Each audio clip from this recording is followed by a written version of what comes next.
लक्ष्मी नारायण भगवान की जय। षठ तिला एकादशी व्रत कथा।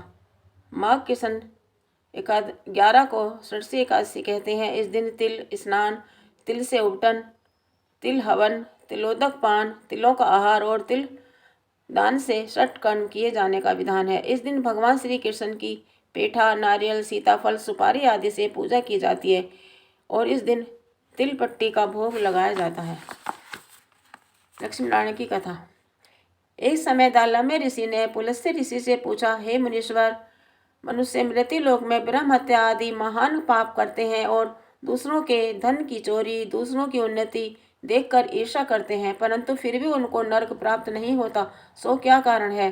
वे न जाने कौन कौन से अल्प परिश्रम करते हैं जिनसे उनके पाप नष्ट हो जाते हैं। यह सब आप कृपा कर मुझसे कहिए। पुलत्स्य ऋषि बोले, मुनि, आपने अत्यंत गंभीर प्रश्न पूछा है। इससे संसारी जनों को बहुत लाभ होगा।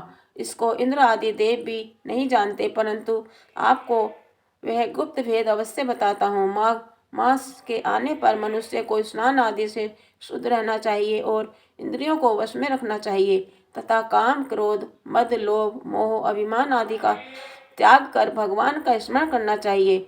उसको हाथ पैर धोकर पुष्प नक्षत्र में गोबर, कपास, तिल मिलाकर उपले बनाना चाहिए। उन कंडों से 108 बार हवन करें और यदि उस दिन मूल नक्षत्र हो, द्वादशी हो तो नियम से रहें। स्नान आदि क्रिया है से शुद्ध होकर भगवान का पूजन करें, कीर्तन करना चाहिए। एकादशी के दिन व्रत करें और रात्रि को जागरण तथा हवन करें। उसके दूसरे दिन धूप दीप नैवेद्य से भगवान लक्ष्मी नारायण का पूजन करें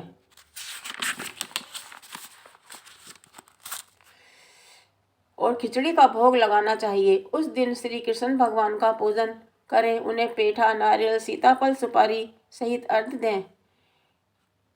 हे भगवान, आप ऐसर्णों को शरण देने वाले हैं। आप संसार सागर में डूबा हुआ उद्धार करने वाले हैं। हे पुंडरीकाक्ष, हे कमल नेत्रधारी, हे विष्णु भगवान, हे जगत गुरु, आप लक्ष्मी सहित मेरे इस तुच्छ को स्वीकार कीजिए। इसके बाद ब्राह्मण को तिल दान करना चाहिए।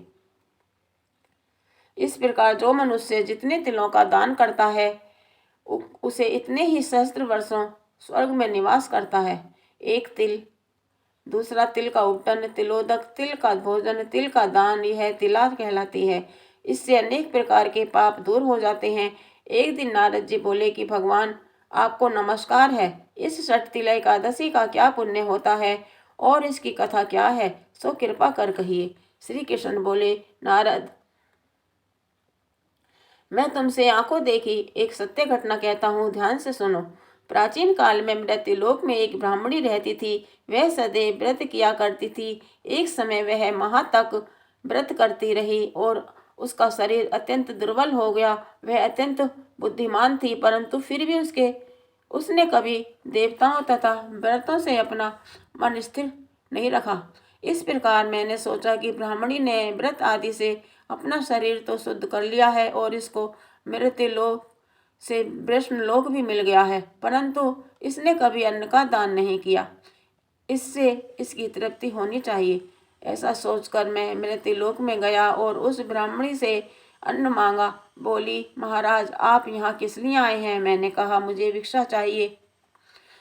इस पर उसने एक मुट्ठी मिट्टी का पिंड मुझे दे दिया। मैं उसे लेकर स्वर्ग लौट आया। कुछ समय बाद ब्राह्मणी का शरीर का त्याग हो गया और मृत्युलोक प्रभाव से उस जगह एक आम के वृक्ष सहित एक गृह मिला, परंतु उसने उस गृह को अन्य वस्तुओं से शून्य पाया।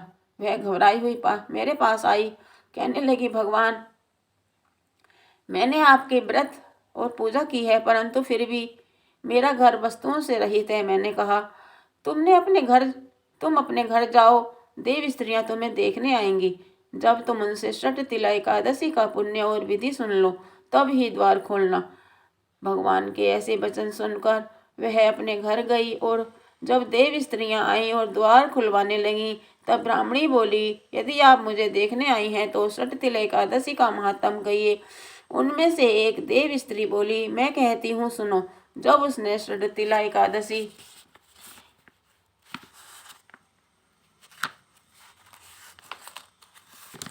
जब उसने षठ तिला एकादशी व्रत कहा तो उसे सुनकर बुढ़िया ने द्वार खोल दिया।